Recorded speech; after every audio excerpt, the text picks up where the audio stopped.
hədə qorxu ilə tələb etmədə ittiham edilən Pərvin Əsgərovun cinayət işi üzrə məhkəmə prosesi keçirilib.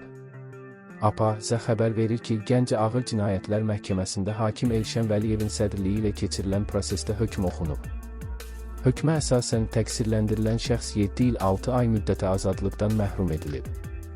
Qeyd edək ki, bu ilin iyun ayında Gəncə Ağır Cinayətlər Məhkəməsinin hökmü ilə Pərvin Əsgərovu 7 il 6 ay müddətə azadlıqdan məhrum edilib. Gəncə Apellyasiya Məhkəməsi hökmün ləğv edilməsi və cinayət işinin birinci instansiya məhkəməsinə göndərilməsi barədə qərar qəbul edib. Təqsirləndirilən Pərvin Əsgərova qarşı 182-2-1-ci hədə qorxu ilə tələb etmə, qabaqcadan əlbir olan bir qrup şəxs tərəfindən törədildikdə maddəsi ilə ittiham irəli sürülüb.